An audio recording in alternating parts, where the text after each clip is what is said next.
SIR को लेकर मचा बवाल थमने का नाम नहीं ले रहा है। 12 राज्यों में इसके दूसरे चरण की प्रक्रिया जारी है। पश्चिम बंगाल में तो इसे लेकर जबरदस्त विरोध दिख ही रहा है। उत्तर प्रदेश में भी एसआईआर में की जा रही जल्दबाजी पर सवाल उठ रहे हैं। सपा चीफ अखिलेश यादव ने इसे लेकर चुनाव आयोग पर तीखा हमला किया है। सवाल बीजेपी पर भी उठाए हैं। कांग्रेस ने भी सपा चीफ की बात का समर्थन किया है। तो क्या है ये पूरा मामला, देखिए इस रिपोर्ट में। बिहार में एसआईआर पर बड़ा झटका खा चुका विपक्ष अब पूरी तरह से सचेत है। 12 राज्यों में चल रही एसआईआर की प्रक्रिया पर वो बेहद तीखी नजरें बनाए हुए है। साथ ही चुनाव आयोग की भी घेराबंदी कर रहा है। सपा प्रमुख अखिलेश यादव ने इसे लेकर बीजेपी और चुनाव आयोग की मंशा पर सवाल उठा दिए हैं। उन्होंने आरोप लगाया कि एसआईआर की आड़ में बीजेपी अपने विरोधी वोटर्स के नाम काट रही है। अखिलेश ने कहा, ठीक है, इलेक्शन कमीशन की जिम्मेदारी ये बनती है कि ज्यादा से ज्यादा वोट बने, ज्यादा से ज्यादा वोट पड़े।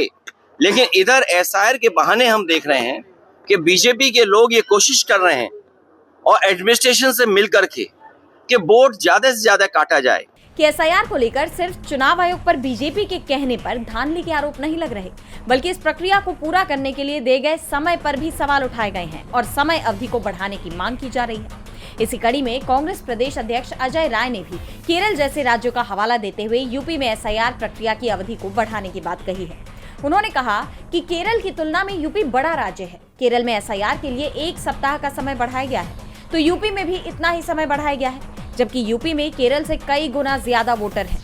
यूपी में 16 करोड़ मतदाता हैं, इसलिए यहाँ एसआईआर का समय 6 माह बढ़ाया जाना चाहिए। प्रदेश में बीएलओ तनाव में खुद की जान ले रहे हैं, लेकिन इस ओर कोई ध्यान नहीं दे रहा है।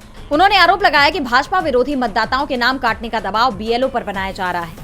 उन्होंने ये तक दावा किया कि उन्हें बकायदा बीजेपी को वोट न देने वालों की सूची दी गई है। जैसा कि आप जानते हैं कि एसआईआर प्रक्रिया को लेकर विपक्ष खुद तो सचेत है ही, साथ ही चुनाव आयोग बीजेपी को रह रहकर चेताने का काम भी कर रहा है। डीबी लाइव की रिपोर्ट।